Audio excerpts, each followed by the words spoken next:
Now, India's Foreign Minister S. Jaishankar is on his two-day visit to Dubai, and in his visit he met with his counterpart Sheikh Abdullah bin Zayed Al Nahyan. The two leaders took the great collaboration between the two nations forward. They held discussions on all important regional and also international issues. Now, during the meeting, India has of course been discussing the issue of Indian workers of resuming their jobs in the United Arab Emirates in the post-COVID-19 scenario. Remember, more than 3 million Indians live and work in the United Arab Emirates. Now, India and the United Arab Emirates maintain very close ties even during the pandemic. During the ongoing coronavirus crisis, the Indian Prime Minister Narendra Modi spoke to the Crown Prince of Abu Dhabi, who was also the serving foreign minister there. In the last few months, S. Jaishankar himself has addressed the Crown Prince several times. They also co-chaired the India-UAE Joint Commission meeting in September 2020.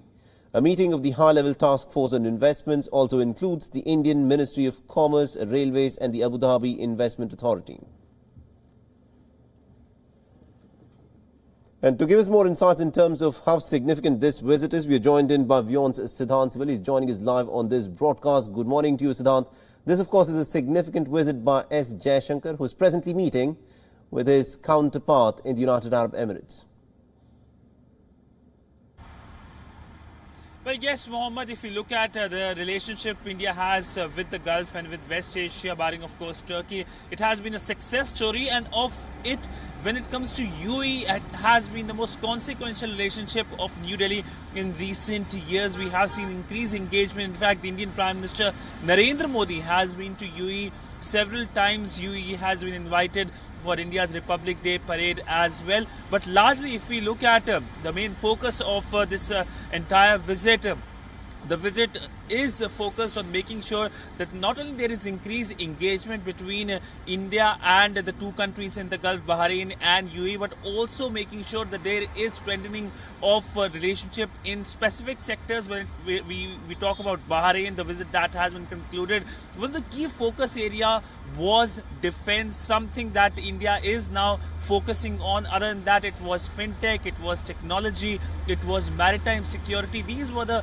focus areas, and with UAE also these will be the focus area. But also COVID pandemic, how to deal with it is something that has been an ongoing thing between the both countries, between UAE and India. In fact, earlier this year we saw India sending 88 doctors, nurses to UAE to handle the COVID situation in that country, because remember, India has been a talent pool for the world in several areas, and one of course is the medical area, and for that India reached out to several countries in the Gulf as well. In fact, India sent rapid response team to Kuwait and to UAE. I've already talked about, but by and large, since UAE hosts the largest population of Indians outside of India, it is important for India. It is kind of a launch pad when it comes to investment, when it comes to tourism, when it comes to employment, several areas. In fact, one of the things that COVID impacted was the employment opportunities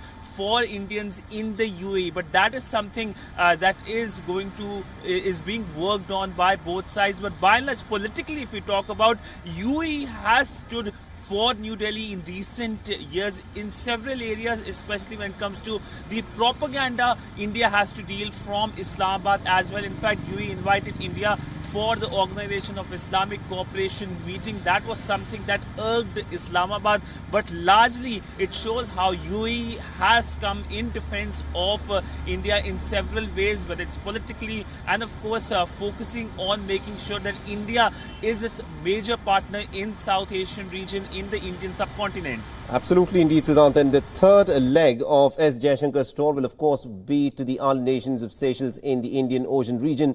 And that, of course, is going to be an important strategic partnership that India would want to be building upon. Well, yes, of course, if we talk about some background about this visit, we know that there has been an increased Chinese presence in the Indian Ocean region, and for that India has increased its engagement with countries like Maldives, with Sri Lanka, with Mauritius, and of course Seychelles. This visit is important primarily for one major aspect, that is that a first in-person visit is happening from New Delhi to Seychelles at a time when Seychelles has got a new president, and of course how India can help Seychelles in dealing with the COVID pandemic. In fact, during the COVID crisis, which is still ongoing, India, under its mission Sagar 1, reached out to 5 countries in the Indian Ocean region. One, of course, was Seychelles, providing Seychelles with aid in terms of medical aid, in terms of food aid, and making sure that there is no problem for that country. But largely, it is important for India strategically as well. We know about the Assumption Island deal. There is no, of course, update as of now. The deal, in fact, had a lot of problems domestically in the country, but largely that is something that is also expected to be discussed between both sides, between the Indian External Affairs Minister and his counterpart, and of course the new leadership in Seychelles. All right, we'll have to leave it there. Thank you very much indeed, Siddhant Sibil, for joining us and getting us all those updates. Co-presented by Skoda. Simply clever.